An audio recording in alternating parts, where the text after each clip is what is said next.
Hello, good friends, and welcome back to the Back Porch and to another session of Back Porch Forestry. I'm Dr. David Merker, Extension Forester with the University of Tennessee, and Back Porch Forestry are a series of informal educational sessions on the topic of trees and forest management. They are intended to reach private forest landowners, but foresters and others are welcome too. We have an all-inclusive large back porch, so I'm glad that you're with us today. The sessions are a little rough around the edges because, well, I'm a forester. I'm not a videographer, but today I will be veering from my 30-30 rule. 30 slides in roughly 30 minutes. It's probably going to be more like about a 50-50 in order to get it all in today. I have recently had carpal tunnel surgery. And so I ask that you bear with me. I might scream out a time or two as I'm trying to navigate through this computer and the script. I do have a script today because there's a lot to cover. So let's go ahead and get started. I'm going to share the screen and we'll jump into our learning session.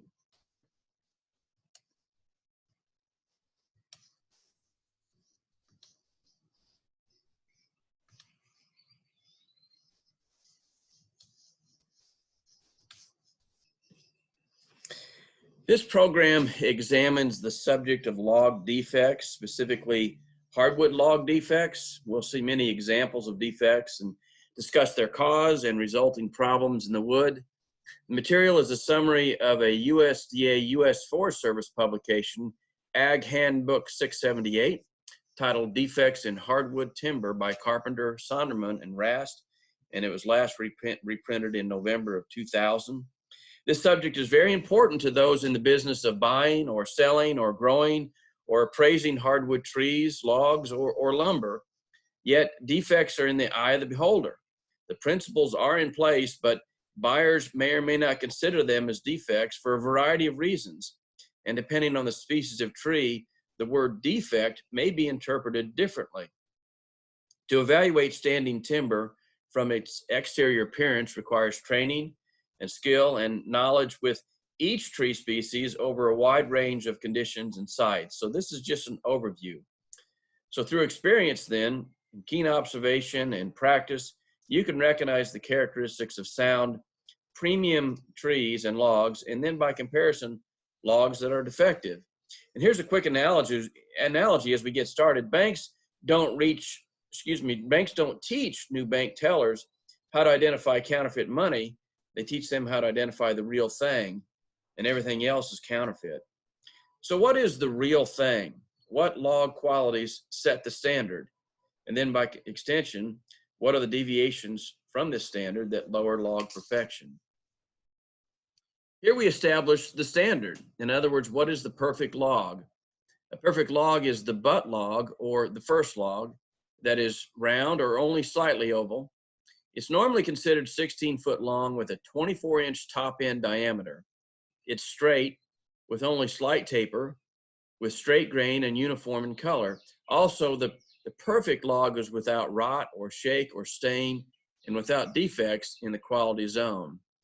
The quality zone is that section of log between the outer slab zone and the heart center. So defects as defined here are those aberrations that affect the quality zone.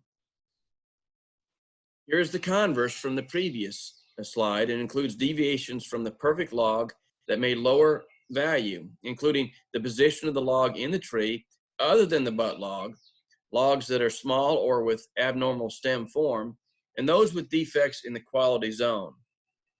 To help visualize this, here's a depiction of a wood stem sections. The bark offers critical protection from the tree. A new layer of bark forms every year. Often it is the bark that signals internal defects. Irregularities in the bark pattern suggest grade defects. Proficiency in such observation only comes after considerable experience. The cambium is that thin layer of cells that divide to produce phloem and xylem each year. The phloem then is the inner bark or newly formed bark containing living cells that disperse food, in other words, carbohydrates, throughout the tree and to the roots. The xylem is the outer wood or newly formed wood, also known as sapwood. It's lighter colored wood that transports water and nutrients from the roots toward the crown. And then heartwood is the inner core of the wood stem that is often darkened. Think of heartwood as just older, inactive xylem with the function to provide tree structure. Now, referencing Dr. Alex Shigo, here's a greatly enlarged view of the wood stem sections, and you can see the cambium layer and the phloem and the xylem. Unlike mammals, trees don't replace dead cells. They incorporate them or cover them up. Although this photo is not of a hardwood species, rather a red spruce, it shows a 6-year-old wound. The wound will always be with the tree. New cells will not replace the wounded wood. The wound essentially never heals, rather it becomes incorporated into the tree. Refer to the arrows that show successive years of growth, and you'll note that complete enclosure of the wound occurred in year 5. With a final reference to Dr. Shigo, here's a 9-year-old buckshot wound in red oak. Note the dark protection boundary of chemically altered wood that surrounds the decayed wood. The boundary, as seen by the arrows, resists the spread of decay outward, but not inward. Trees create a wall that limits disease spread outward, so that good wood essentially engulfs bad wood. Broadly, there are 2 categories of log defects that we'll be addressing: scalable defects and grade defects. Scalable defects are also referred to as scale-reducing defects because they reduce the volume of sound wood. Their effect is offset by adjustments in scaling. Scalable defects can be cut out or scaled off, so a bad section can be cut off to make a good log. In other words, sometimes by eliminating the defect, the wood volume will be less, but the remaining wood quality and resulting value can be much higher. Grade defects can reduce the strength or durability of wood or limit its utility. Normally, grade defects are not removed by scaling, rather they are permanent, such as mineral stain, that's an example. But grade defects do reduce the appearance or quality of the wood and therefore the value. Now, here's a few other notes about grade defects. Sometimes a perfectly sound log, in other words, one with no volume reduction, may be nearly worthless because of an abundance of grade defects. Yet grade defects are less detrimental on larger diameter logs than on smaller diameter logs. Often the exterior of a tree will signal interior defects. This is where keen observation and experience pay off. We will spend a considerable amount of time examining scalable and grade defects. There is a relationship between wood products and grade. Products are separated and appraised and merchandised according to the number and the type and the severity of defects. There are 4 broad categories of products as it relates to grade, including veneer, factory lumber, construction lumber, and local use lumber. Veneer requires the highest standard of grade and is extremely subjective. Veneer trees and logs are of near perfect quality with consistent texture and color, and therefore realize the highest price. On occasion, individual veneer trees can be sold for thousands of dollars. Not all species are in demand by the veneer markets. In our region, white oak, red oak, and black walnut are 3 that are in demand. Factory logs, and by extension the lumber they produce, are used for fine products such as furniture and cabinets, and can tolerate only minor grade defects. Construction lumber has numerous grade defects and might be used for railroad ties, pallets, or hardwood flooring. And then local use lumber, not represented here, essentially is everything else and might be used for barn siding and fences, firewood, pulpwood, or other low-value products. In summary, a defect veneer such as mineral stain may not necessarily be a defect for construction lumber. Further, and this is very important, all saw logs produce some poor quality lumber, particularly toward the center. It's just that good quality saw logs produce more good quality lumber. There are 2 different classes of abnormalities or defects. The first class are defects on the surface or the log exterior. This is what you can see on the bark. Sometimes surface defects are quite obvious, and other times they are obscure. But in general, surface defects are easier to detect than log interior defects. The second class are defects that are on the log interior. Interior defects are those becoming apparent on the log once the tree has been cut down and bucked into smaller logs. Knowledge of the geographical region and local sites past land uses may help predict interior defects and their extent. Also worth noting is that a log that deviates from normal stem form is considered a defect. Although not addressed in this presentation, some examples are sweep and crook.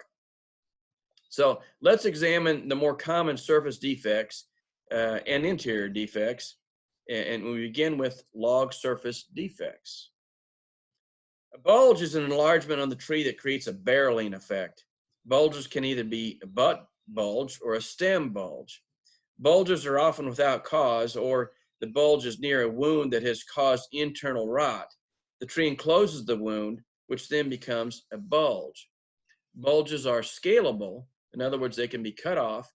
The cull section can be cut off to make a good log.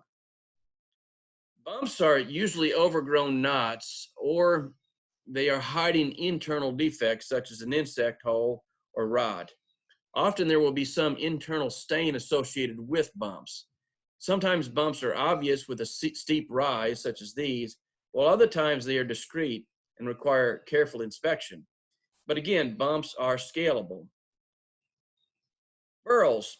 Very little is known about burls other than they originate from some type of stress such as an injury or fungus or virus.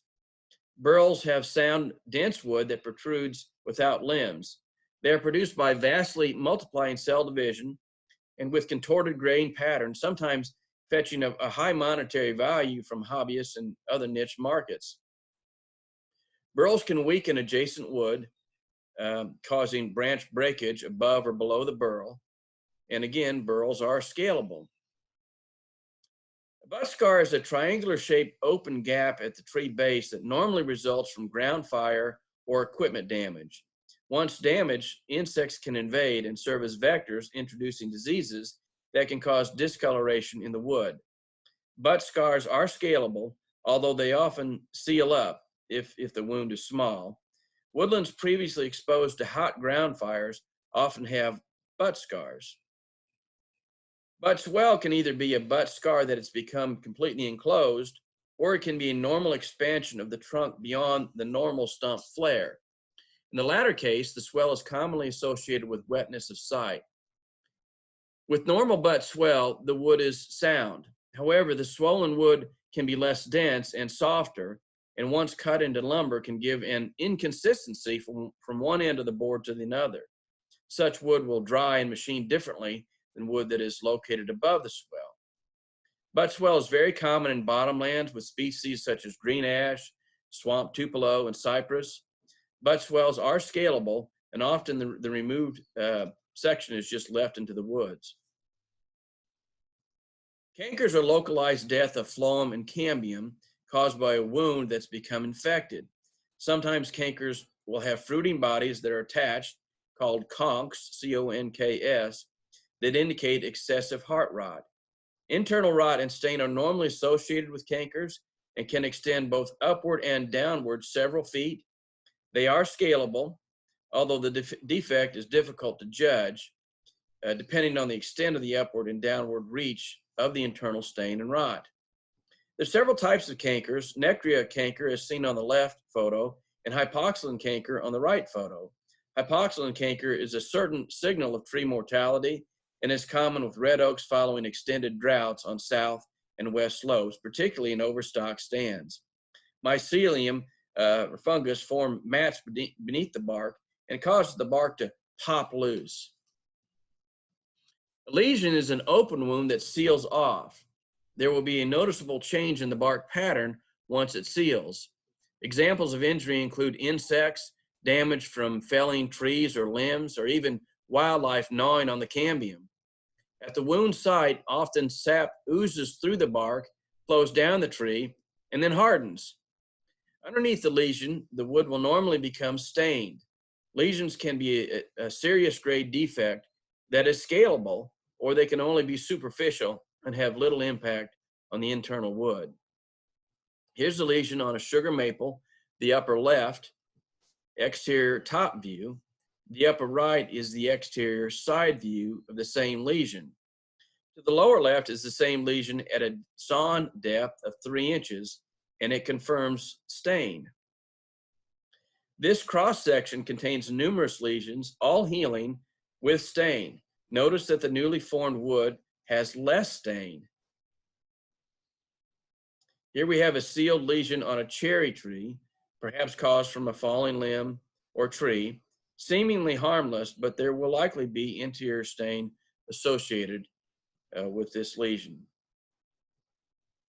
As mentioned earlier, conchs are a fruiting body of an interior wood fungus that indicates rot or hollow sections. These fungi grow by breaking down the wood tissue inside.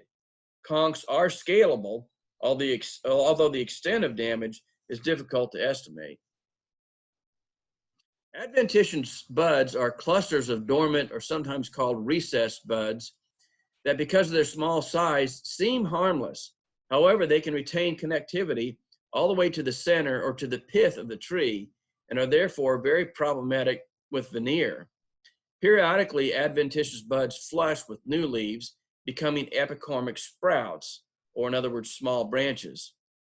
Adventitious buds flush in response to stress from drought or overstocking. Sometimes they'll flush in response to a stimulus, such as sudden exposure to sunlight following a partial harvest. Here was once an adventitious bud that sprouted to become an epicormic branch on a red oak. Flanges or buttresses are wing-like formations that project outward from the base of the tree, sometimes many feet in diameter. Flanges are more dramatic than butt swell and are again related to wetness of site. Flanges are produced for tree support.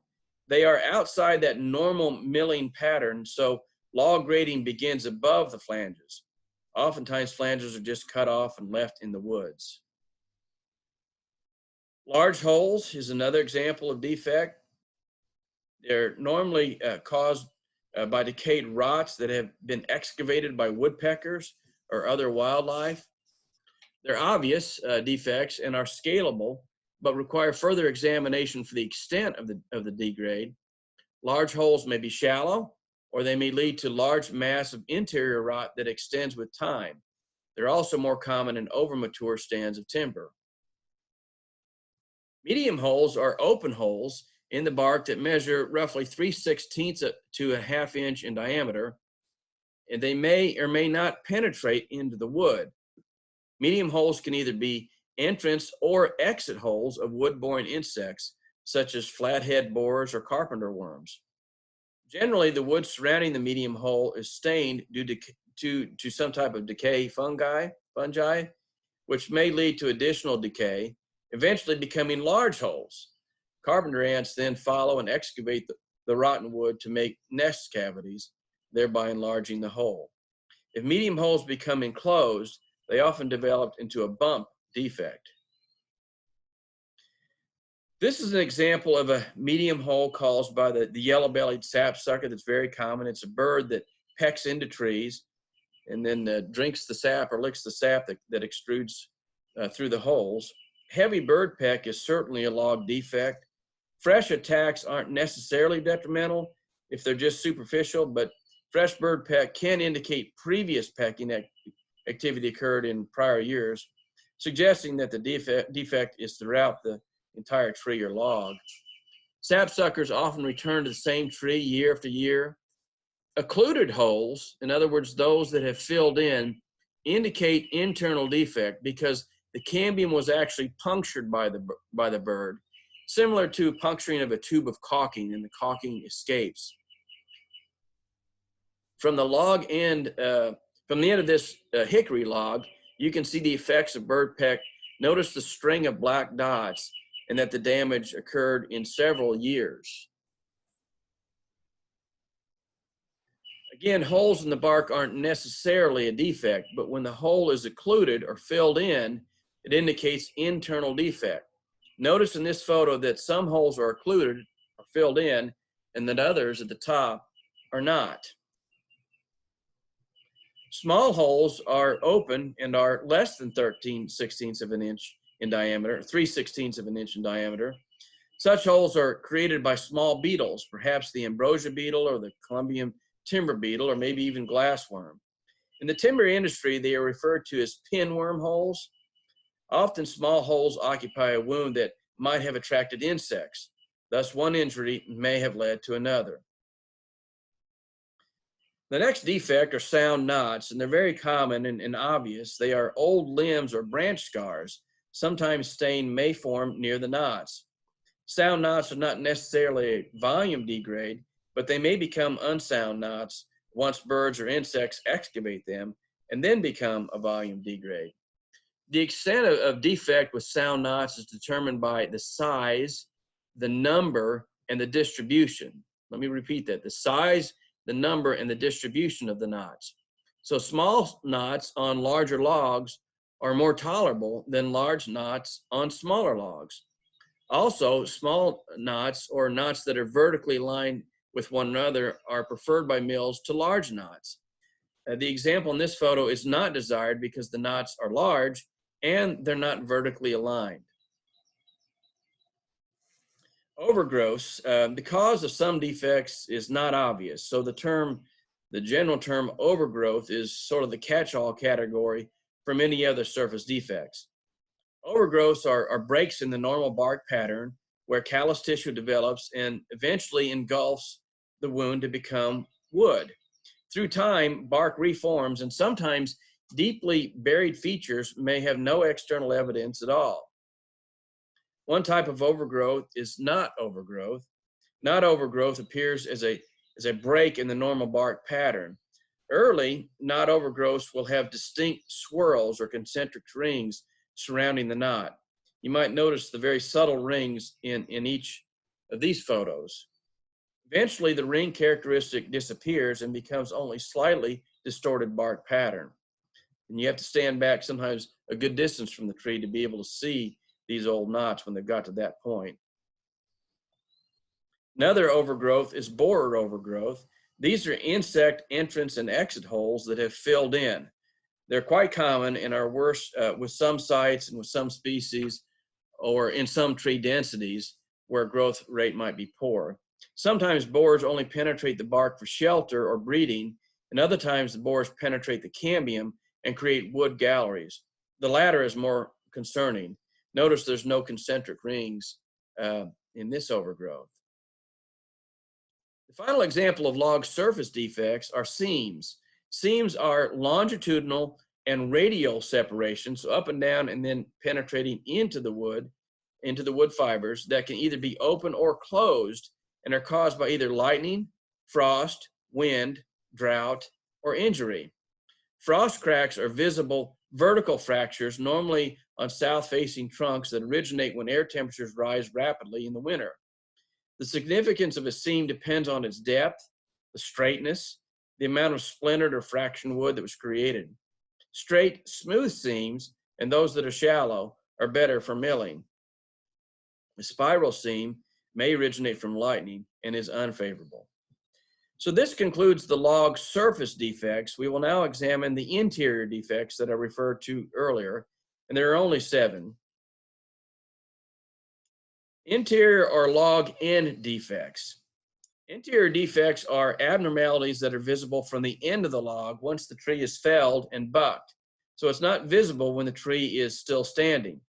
From the log end, the depth of the injury and the date that it occurred becomes apparent. Sometimes log end abnormalities reveal imperfections that actually have no surface indicators at all. Double pith is one example. It occurs at the point where a tree forks or where 2 stems fuse together, thereby creating 2 separate centers or hearts. When sawn, the double pith produces cross-grain wood that sometimes causes splits, and such logs are not allowed in the railroad tie industry. Grease spots are shadowy streaks with a kind of a dirty, greasy appearance that are sooty or brown in color.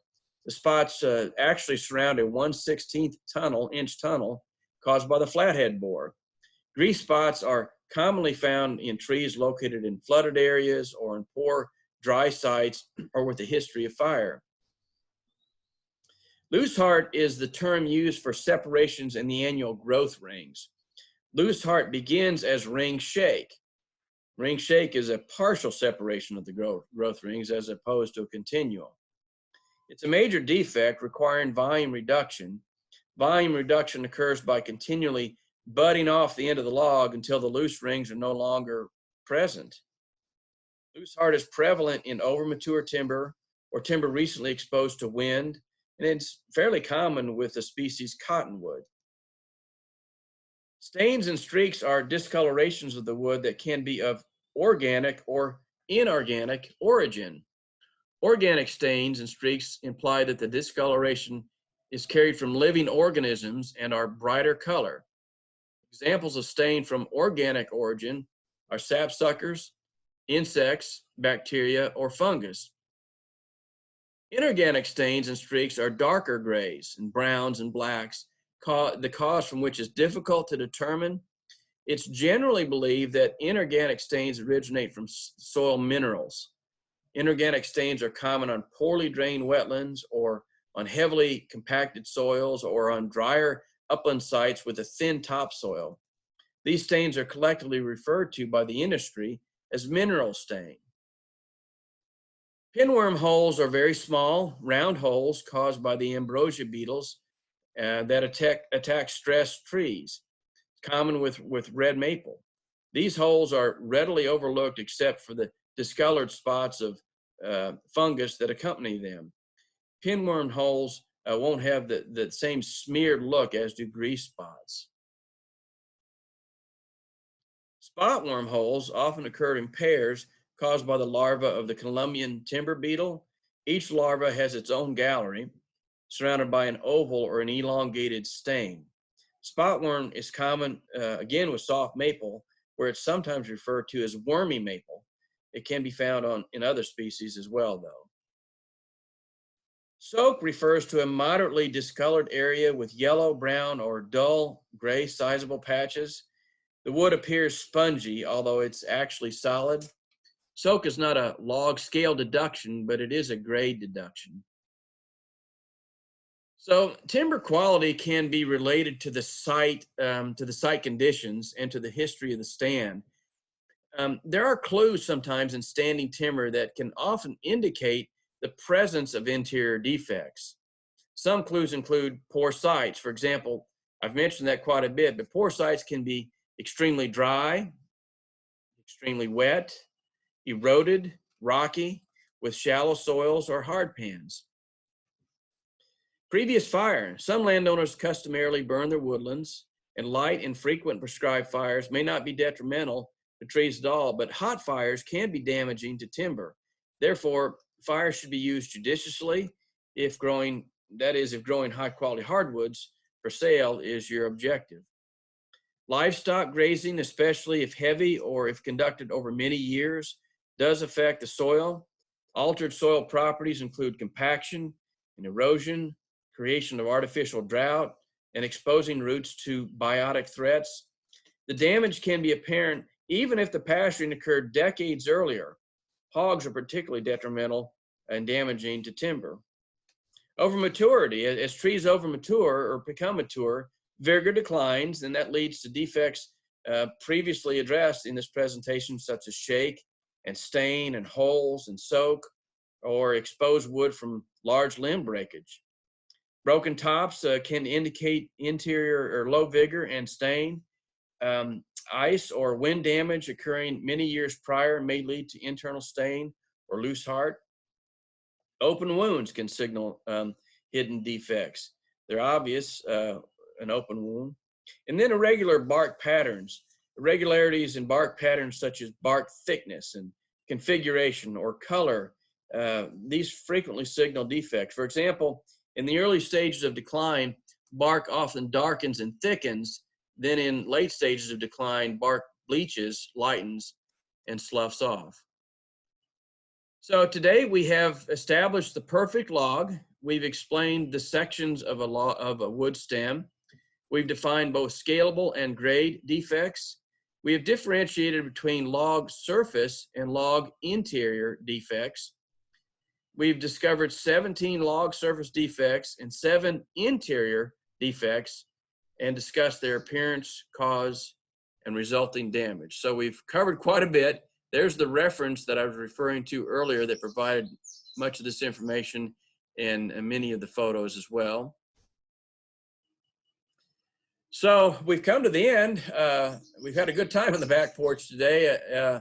I do have a survey that I always encourage you to take the time to participate in, and there's also a publication, UT Extension publication, a Hardwood Log Grading Defects, that goes into greater detail for those that are really into this. Both of these will be posted in the subject box of YouTube as well. So that's it. I hope you have a great day, and I look forward to you joining us on the back porch again soon. Thanks a lot.